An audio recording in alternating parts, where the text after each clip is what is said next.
Good morning, everyone. Welcome to Friday Hangout with Exploring by the Seat of Your Pants. My name is Joe Grabowski. For those who don't know, we're all about bringing science, adventure, and conservation into classrooms across North America and hopefully beyond. Very excited to welcome our guest today, Alastair Humphreys. Alastair, how are you today? I'm very well, thank you. Thank you for inviting me. It's a pleasure to have you. You joined my class last year for our Hangout, and I knew that we had to have you back again to share some of your adventures. So, for those who don't know, Alastair is an adventurer, a blogger, an author. He's also a motivational speaker. He's in pretty high demand. I know from emailing back and forth that he's often off somewhere speaking to classrooms or other groups. He's been on some pretty cool expeditions like cycling around the world, walking across India, and rowing across the Atlantic Ocean. And he was even named a National Geographic Adventurer of the Year for his work with something called microadventures. So encouraging people to get outside of their comfort zone, try something new. And a microadventure doesn't have to be something, crazy or planned over months. It can be something close to home, simple, and cheap. So Alastair, again, it's great to have you. And I'm going to bounce a few questions off you before we talk to some of the classrooms. Cool, go for it.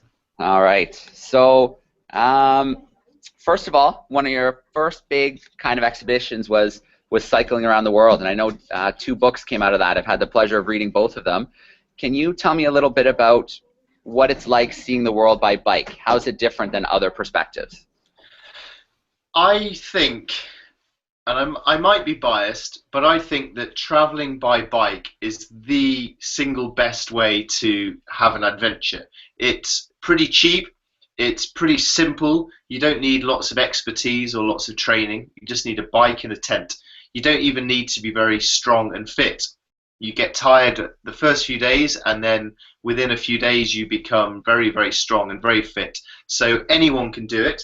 You cycle, you can cover quite a lot of distance, so it's not as slow as walking, but also you go slow enough so that you actually see and experience the stuff along the way.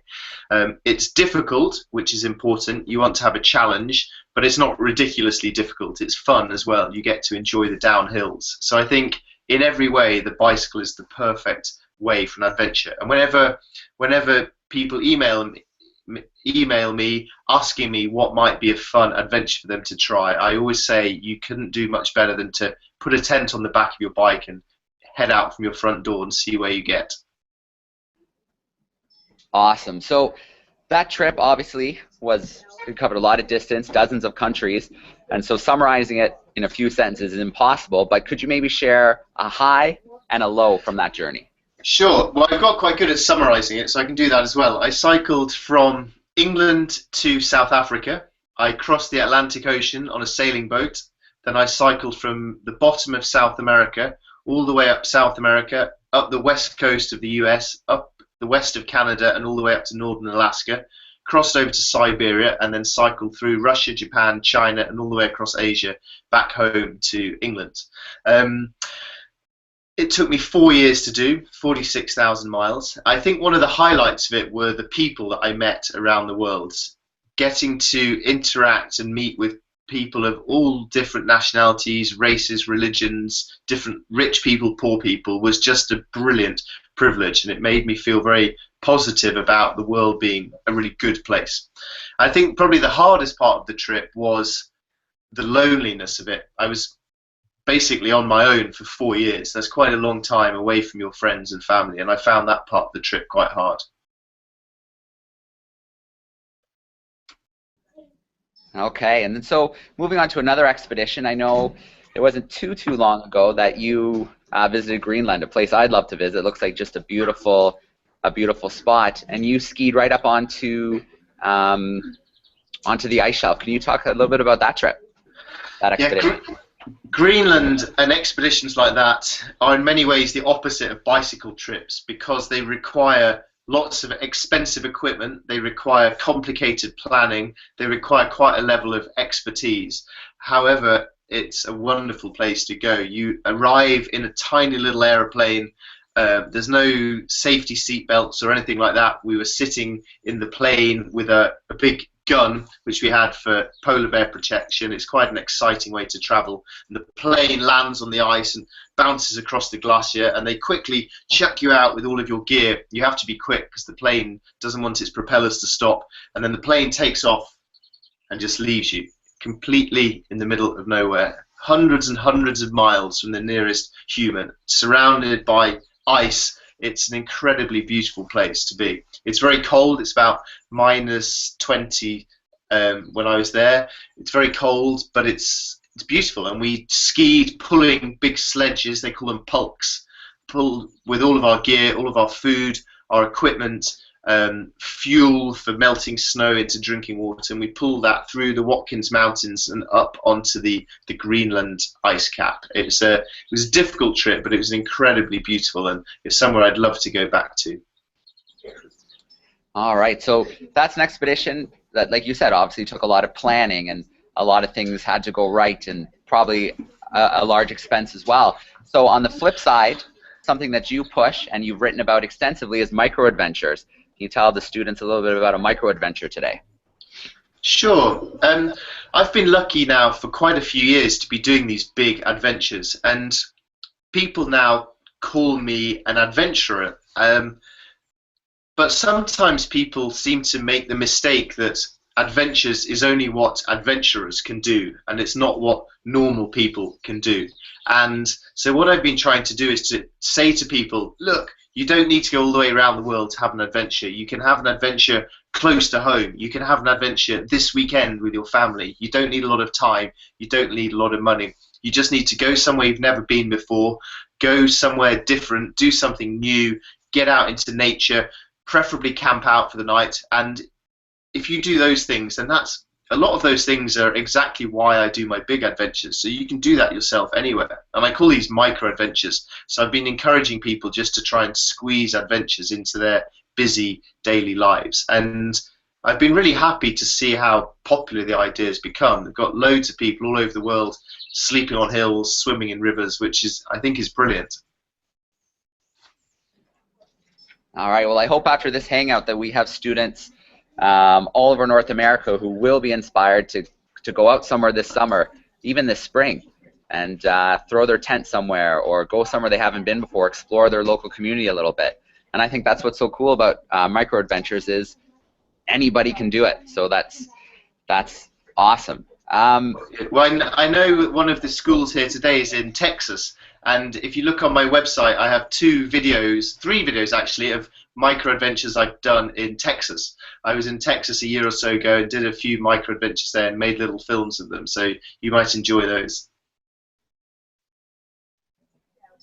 Okay, so before this hangout, Alastair, I sent out a link so some of the classrooms could check out another one of your expeditions you did with Leon McCarran, Into the Empty Quarter. And Leon, he's done a hangout as well with us where he talked about some of his adventures, his recent adventures. And I know he's on a hike right now in the Middle East.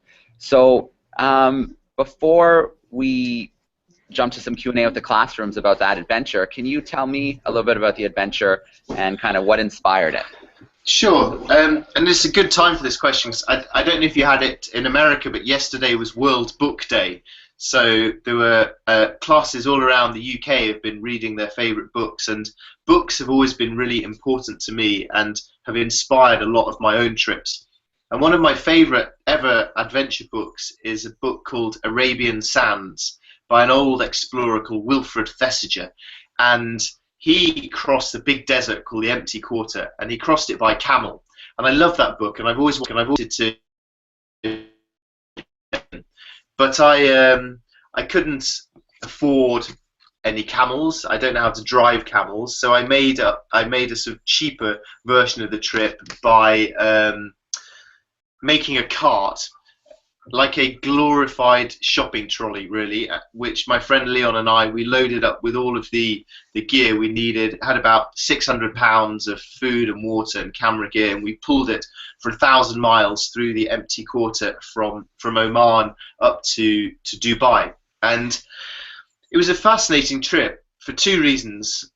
One, we got to spend time out in the complete empty wilderness, desert, complete silence, where your life just depends on the food and gear you have and the equipment you have, and I love that stuff.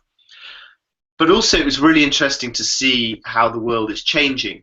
When Wilfred Thesiger did his expedition 70 years ago, it was just total emptiness. But today there's quite a lot of oil exploration in that area, and with oil digging comes roads and people, and so quite often we'd end up crossing roads and meeting small settlements and meeting people along the way, and it was really interesting to see how that part of the world has changed in the last 70 years. And the last thing I want to say about it is, I know that from watching the news on the television and a lot of things that have been happening in the world in the last 15 years, we can often think that the Middle East is a dangerous part of the world. I can safely say that Oman, which we went through, was the safest, friendliest, kindest country I've ever been to in the world. It was an amazing experience. All right. I always love hearing stories like that because you get this one perspective that sells, and that's the perspective that they show on the news every night. So films like that you and Leon put together showing the real Middle East it's a breath of fresh air to see things like that. Cool. Yeah, that's the plan. All right. So we actually do have several classrooms who are watching the live feed today. So they're not participating on screen, but they're still watching. So what I'd like to do before we do some Q&A is I'm going to play the trailer from Into the Empty Quarter because some of the classrooms may not have seen the documentary. So I'm going to play the trailer so everybody has an idea of what we're going to be talking about. And I just need to share my screen here.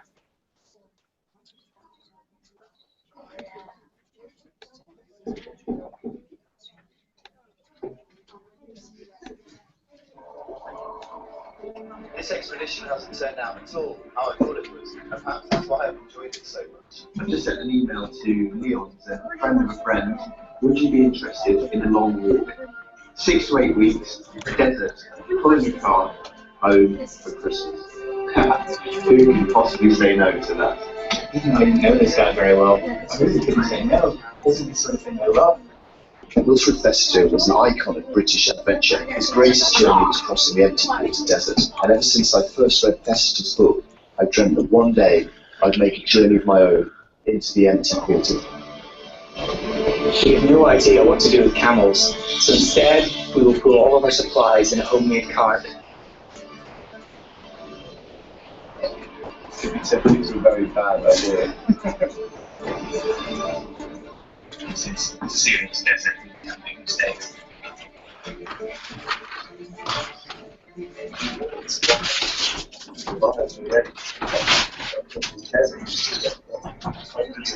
More miles than just around the plane, and it's spent so hard to do.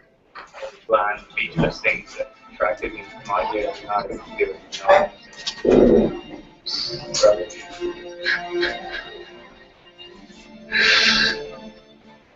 Just walk every day. It's a really simple life. That simplicity is growing on me. It's hard, but it's growing on me. I just feel so excited to be out here again.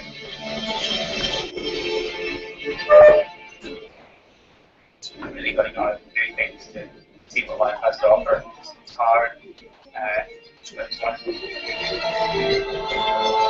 This is not the Middle East of CNN and Fox News. This is the real Middle East of the some of the kindest, most generous people I've ever met. Suddenly this is feeling the real 21st century version of the journey that we're fascinated.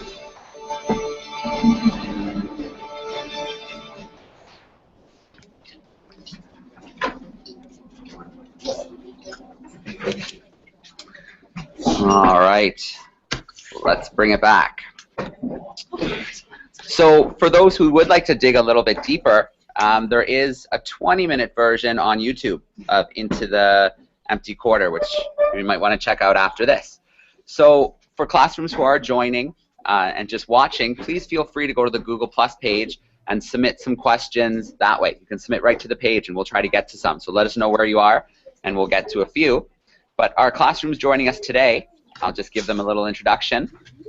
We have Mrs. Capone's grade 5 class joining us from New Jersey. You guys want to give a wave? Hello. There they are. We have Mrs. Barry's grade 3s from Weatherford, Texas joining us today.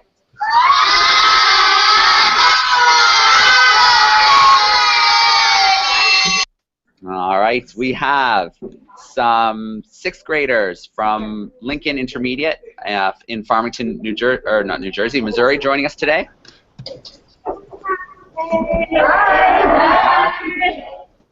We have my class, some 6th, 7s from Guelph, Ontario, and Canada, joining us today. And our final group, we have some grade 8s, a grade 8 science class from Farmington, Missouri, joining us today. Okay, so let's jump right into some Q&A. So let's start with our grade 6s in Farmington. Your microphone is on. Hi, my name is Molly, and how long did it take you to prepare for the trip?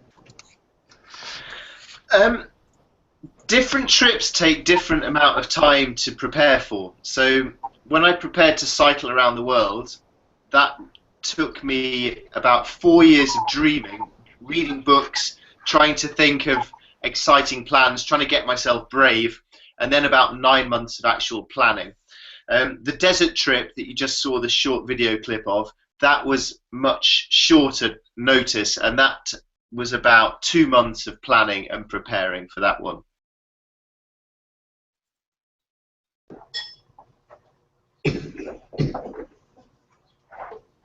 All right, go ahead with another one. Hello, Mr. Humphrey. My name is Abby. How old were you when you started going on adventures? Hello, it's very polite calling me Mr. Humphreys.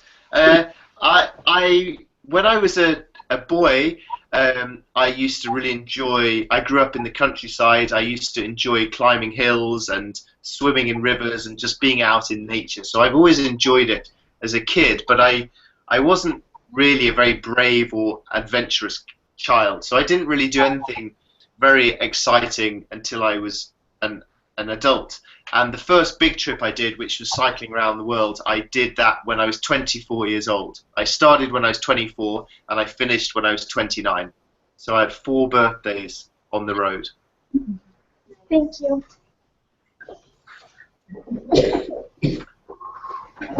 All right, let's steal one more if you have one.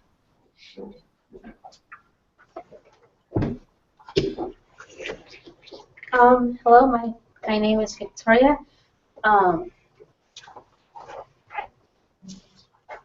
you ever in a sandstorm? Sandstorm. Sandstorms, in case people don't know, are a bit of a nightmare when the wind really blows and the sand whips around, and you can get very lost. It can be very hard to see. The desert trip we did, we had some small ones. The worst sandstorms I've ever been in was I ran a big ultra marathon in the Sahara Desert. You had to run 150 miles through the sand, and you have to carry all of your gear for 150 miles. So your sleeping bag, your food, everything. So it's really important to make your pack as light as you can, because every bit of weight you have to carry. And so to protect myself from sandstorms on that race, I took with me swimming goggles like you would wear in the swimming pool. So I felt very, very stupid running through the Sahara Desert wearing my swimming goggles. But they actually work very well for sandstorms. If you're going to the desert, take your swimming goggles. All right, some good sound advice for future desert traveling. Let's visit Mrs. Capone's class in New Jersey. Your microphone's on. Hi, my name is Paige, and I was wondering if you had any setbacks from going on your trip. Any setbacks? Do you mean on the trips themselves, or do you mean setbacks that it's made life more difficult? On the trips. On the trips, yeah. Well, you have lots and lots of setbacks, and that's one of the. You don't really like it at the time, but it's one of the most important things about expeditions is that things never go quite as you plan. Things often go wrong, and it requires your brain power and your imagination to try and solve these problems, and that's one of the best things about expeditions. But yeah, so cycling around the world, when I was in the middle of a desert in Africa with my bike, my frame of my bike snapped, and I had to just walk pushing the bike through the desert for a few days till I could find someone who could help me fix the bike. When we walked through the desert, our cart was absolutely terrible. If you watch the film, you'll see it was rubbish, and we had all sorts of problems with that breaking.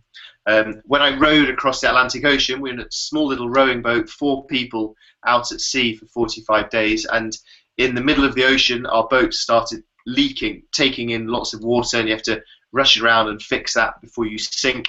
So setbacks are pretty common on every trip, I think, but it's one of the appeals, really, is trying to see if you're going to be clever enough to figure it out.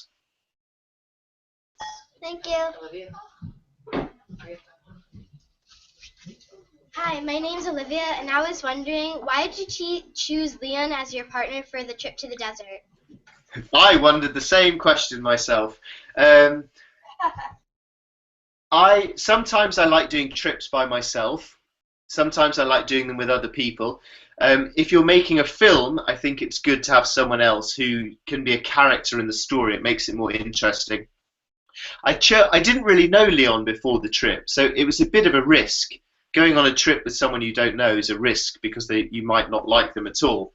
But Leon had already walked 3,000 miles across China, and he did that with a friend who I've been on lots of trips with, and my friend said he was a nice guy, so I could trust him. So that's why I chose Leon. And also, he's very good at filmmaking, and I was really anxious that we should make a really good film of it. So I wanted someone who was strong. So what I needed someone who was strong and could do the trip. I needed someone who was nice and not annoying to spend 2 months with, and I needed someone who was good with making films, and that's why I chose Leon. He's a really nice guy. He's currently walking through the Middle East. You should have a look at his website, walkthemassad.com. He's on a big expedition now. Thank you. That's right, and when you do take a look at that website, we've been encouraging people to send questions in, because they will, him and Dave will answer questions as they're walking along. They do some really neat little videos answering questions, so definitely check that website out and fire your questions to them. Let's steal one more for Mrs. Capone's class. Do you have another question? Ed, go on up. Here it comes. Introduce yourself and nice and loud. Hi, I'm Nick. What was it like to experience the desert? Hi, Nick. I loved experiencing a desert because in England we don't have any deserts at all. We don't even really have the sun in England, so it was nice to go somewhere that was totally different. I like deserts because they're quite simple. They're difficult, but they're simple. It's every day there's an incredible silence. It's interesting, in our modern life we don't often have silence. The sunrises are beautiful. The stars at night when you're sleeping under them is incredible. You don't need a tent. You can just lie on the ground and look up at the stars, and that was fantastic. The hard part, of course, is the heat. In the middle of the day, there's no shade, there's nowhere to hide, and the heat it feels like it's punching you. That was the hardest part of it. But I love deserts. They're one of my favorite places to do expeditions. Okay. Okay, before we jump to another class, we have a couple questions coming in on the event page. This one is from looks like Mr. Jennenbacher's class, and I think they're in Missouri as well. And they're wondering, did you call the gentleman for the feast at the end of your journey, the one who offered you the feast? This was a great story of we met this man in the Middle East who he didn't speak a word of English, and we couldn't speak Arabic, but he managed to explain to us through very good sign language that when we got to the end we should phone him up on the phone, and that he was going to kill one of his camels and that we would eat his camel and have a big feast. And so when we got to Dubai, we phoned him up in order to meet him, but the number he'd given us either was wrong or it didn't work. So sadly, we never heard from him again, and we couldn't get through to him. And we felt really bad because we hoped that he didn't just think we were rude and hadn't called him. But we tried to, but we failed. All right, let's visit Weatherford, Texas. We have some grade 3s. I'm sure they have some questions.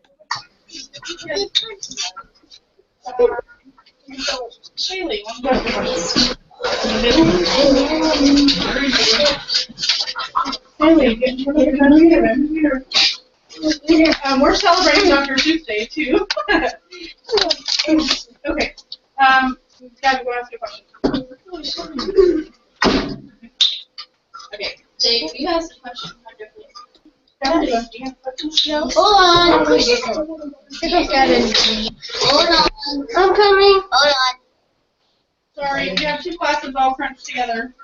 Yeah, here. We do. Hi. I was wondering if you actually brought a first aid kit during your journey. Look at the computer. Oh. That's a good question. Yeah, I always take a first aid kit. I've done first aid training, and we definitely take a first aid kit. It depends how much first aid stuff I take depends on how far away from help you might be, and also how heavy it is, and if that matters. So when we walked across the desert, we didn't take very much first aid kit because we had we didn't want things that were too heavy, and we knew that we could get rescued in a few hours. When I was in a rowing boat in the middle of the Atlantic, though, we had much more first aid stuff then, and actually we had equipment that you could, if someone got really bad toothache, you could pull out people's tooth, and if someone broke their arm, we had things you could fix their arm, but none of us were dentists, so we desperately hoped that no one was going to have to pull out our teeth, because that would have been really horrible, but luckily it didn't happen. Okay, and I heard you had two questions, so what's the other question for Alastair?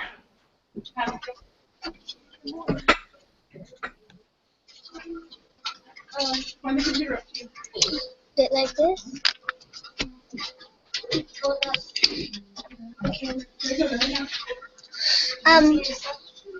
My name is Natalie. I was wondering, did you met anyone like? Trying to say any words. Did you meet anyone that really helped you? I meet so many people that really help me on my trips. It's really incredible how helpful people are. And the desert trip, first of all, we had real problems with our cart. If you watch the film, it was such a terrible, rubbish cart, and we met lots of local people who helped us build a much better one. Then when we were out in the desert, we met people who would give us some water. Someone gave us a watermelon, really looking after us. And I think a really nice example of just how crazy kind people are in the world is one day we met these people who worked in an oil field, and they stopped and they said, "Can we help you? You're in the desert. Do you need any help with anything?" And we were fine. So I just said for a joke, "The only thing we need is ice cream," because it was really hot and we were dreaming of ice cream. And of course, there's no ice cream in the desert.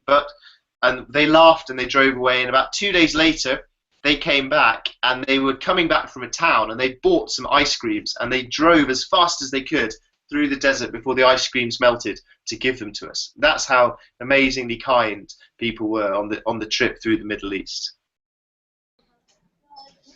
All right, and I do quite enjoy the part in the video where, you know, you guys are sarcastically complaining that you're just getting honks and waves and you're not getting the Pepsis from every car. Yes, exactly. We got very spoiled. Okay. Mr. Washam's grade 8. I know we were having a little bit of camera problems, but if you have some questions, please feel free to come up now and ask Alastair your questions.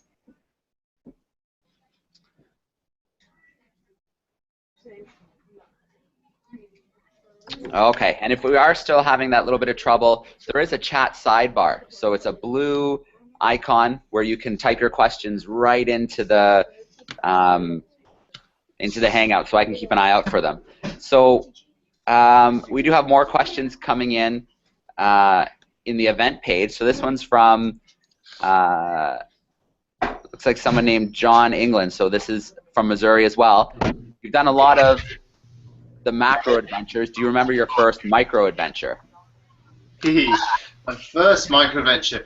Well, I certainly remember when I was young, and the first time that I ever slept in a tent in my garden, and me and my brother My brother's a couple of years younger than me. I was probably about 10 years old.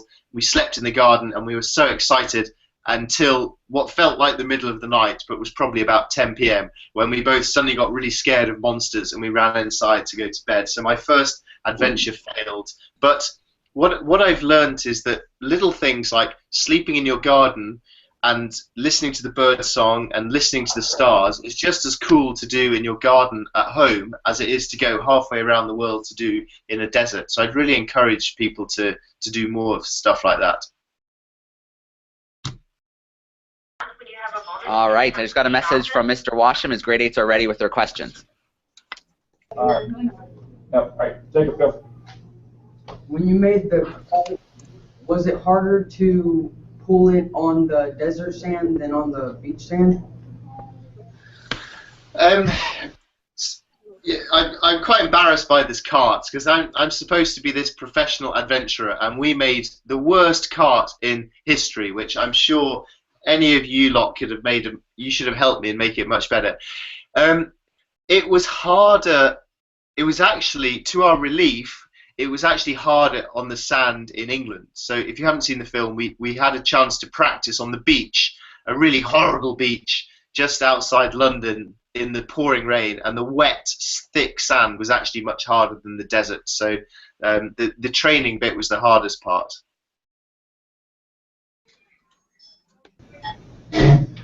My name is Braden. So when you slept in the desert, would you sleep in a tent or would you just sleep out in the stars? We just slept out right under the stars. We had sleeping bags because it gets a bit colder at night in the desert, but we had sleeping bags which were fine, and it saved us the weight of having to carry a tent. It saves the hassle of putting up a tent. It means you don't have to sleep next to your smelly friend who hasn't had a shower for hundreds of miles, and you can watch the shooting start. So I love sleeping without a tent when I'm in the wild. You just have to be a little bit more careful of snakes and scorpions, though. I guess the 8th graders, the number one question that my other classes that couldn't be here today had is, as far as funding, where do you get your funding to do all your adventures? Yeah, it's a really interesting thing to discuss about getting money for adventures, and for me it's changed quite a bit. My first adventures I saved up just by not spending any money and by getting a job. So I worked in a bar for a few years and saved up until I had enough for my first trip, which was cycling around the world. And my 4 years cycling around the world cost me about $10,000, $10,000 US, which is pretty cheap for 4 years of adventure. So you don't need to spend a lot on adventures. They can be quite cheap. Nowadays, my trips, I get money in a couple of ways. One is I try and get sponsorship. So trying to do something like rowing across an ocean costs a lot of money, about $50,000. So you need to, unless you're rich, you need to find companies who you can persuade them to give you the money, and that's something I could talk about for a long time, or I could talk about more if you're interested, but that's a difficult thing. But mostly now, adventure is just my job. So the way my life works now is I go away, I do an adventure, I come home and I make a film which I can hopefully sell. I write books which I can hopefully sell. I give talks in schools and to businesses which they pay me money for, and when I've got enough money then I can go off and do another adventure, and so the cycle continues. But adventure has become my job now. All right, and not a bad job to have by the looks of it. Yes. All right, so jumping to Canada. We got Mackenzie from my class. Hi. What was the kind of food you ate while you were on this journey? The food we ate, so the food you eat on a trip depends on two things, and the food we had in Greenland was completely different to the food we had in the desert. And the reason for that is water.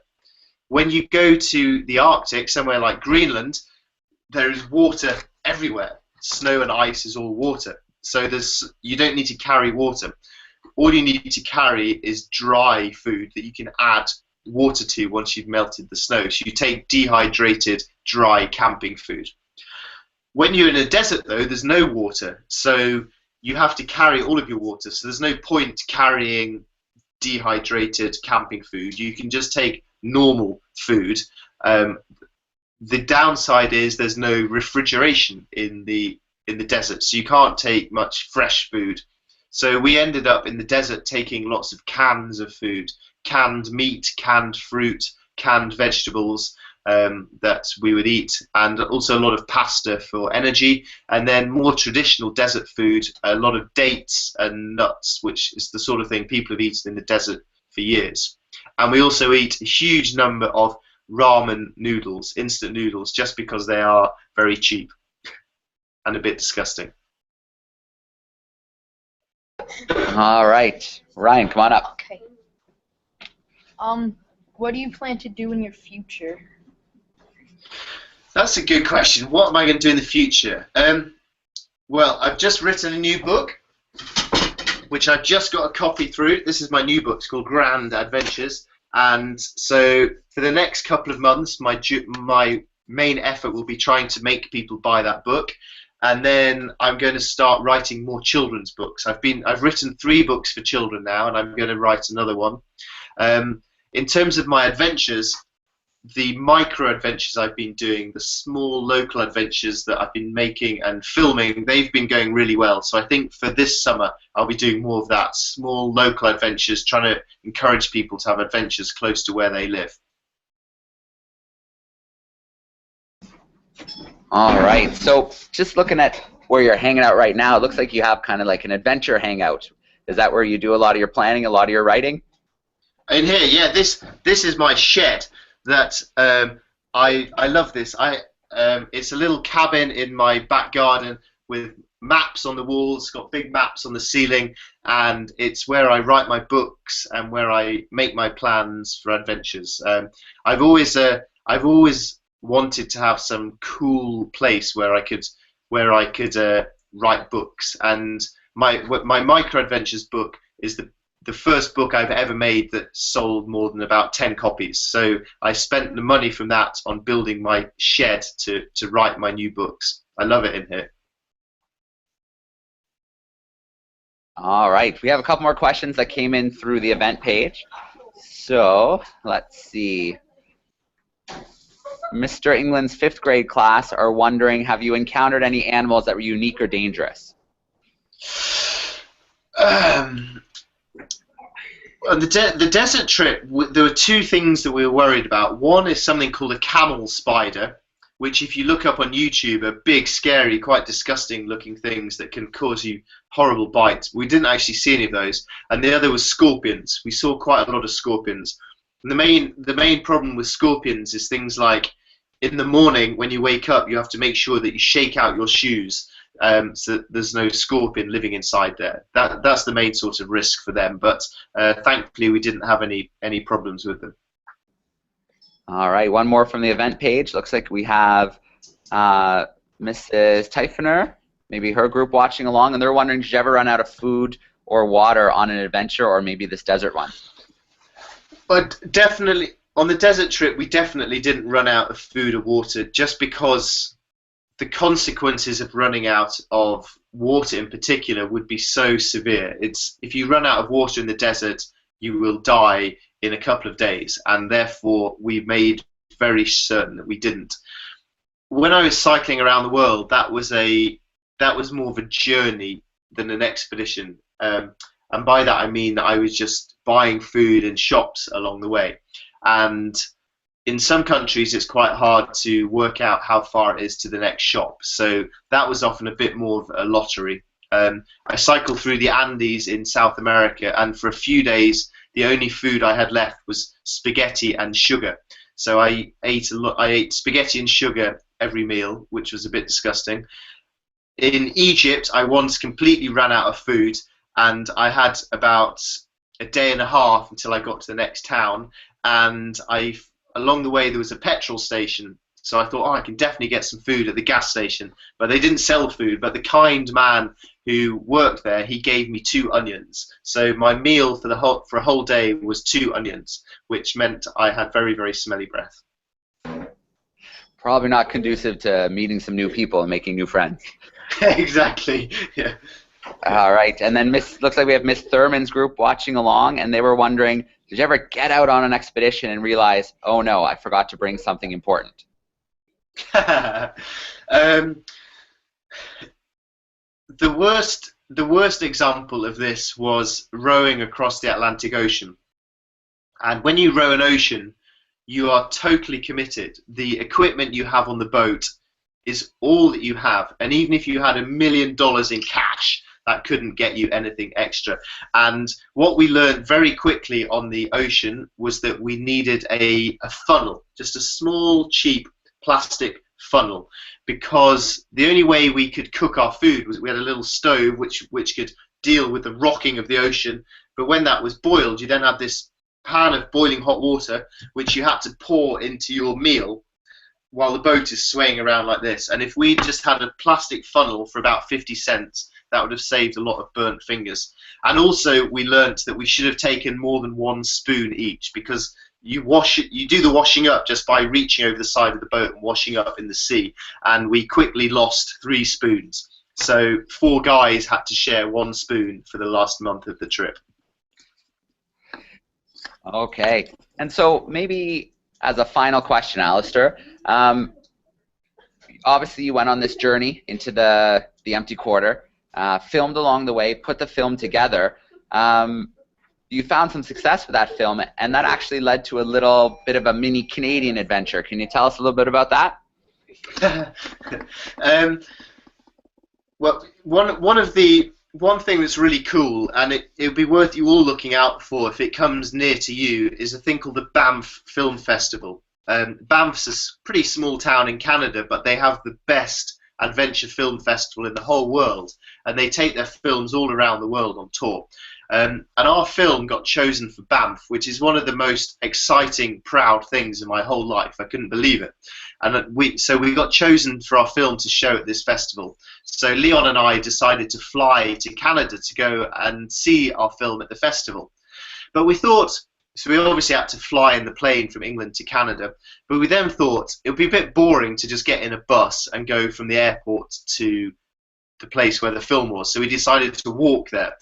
So we set off walking from the airport, and it took us 4 days walking through the Canadian beautiful wilderness to reach Banff just in time to see our film. So yeah, we walked for 4 days to see a film about us walking, and we made another film about us walking to see our film. If you're still following this, there's a short little film on Vimeo, but it was a great little trip, and that was a really good example, I think, of showing that you can find adventure anywhere. You don't need to walk across the desert to do it. You can just walk out of the airport and walk for a few days, and you'll find adventurous stuff and beautiful things. Okay, well, Alastair, thank you so much for today, for giving your time to hang out with our classrooms, share the trip, and microadventures. I think it's just such a cool way to get out and about, and I know I love my summers. Heading out, even just a day of kayaking, is just so much better than nothing, just getting out into nature. So thank you so much. For those who watched along and haven't checked out Into the Empty Quarter, there is the 20-minute version. You can also purchase and download from Alastair's website, so alastairhumphreys.com. Check out some more of his adventures and books. I was going to add as well a thank you to all the classrooms who sent in their questions. That was awesome. And yeah, Alastair, if you want to leave us with a final thought, then I'll turn the mics on, let the classroom say goodbye, and thank you. Well, first thing I want to say is I think what you're doing here, this whole Google Hangout thing with different schools, is absolutely brilliant. I really encourage you all to keep doing more of it. It'd be great if you could find out a way to do it with schools from other countries as well. I think you'd all really get something from that. That'd be brilliant. I know the time zones is the problem. The last thing I guess I want to say is when I was at school, if we'd listened to some talk from some adventure guy, I don't think anyone in our school would have ever thought that I would go on to do adventures myself. I really wasn't any very sort of adventurous or sporty or tough as a kid, and so I guess that just shows that any of you who are watching this today, if you wanted to row oceans or cycle around the world or walk across deserts, you could do that. I promise you, you could. The only difficult thing is being bold enough to start it, and everything after that is quite easy. So start with a microadventure, and the rest will come. Okay, well, thanks again for a great hangout, some great answers, and great advice, like the goggles in the desert. That's a keeper. The goggles in the desert, yes. All right, so I'm going to turn the microphones on. The classrooms can say goodbye and thank you. And everybody enjoy your afternoon. Thanks so much.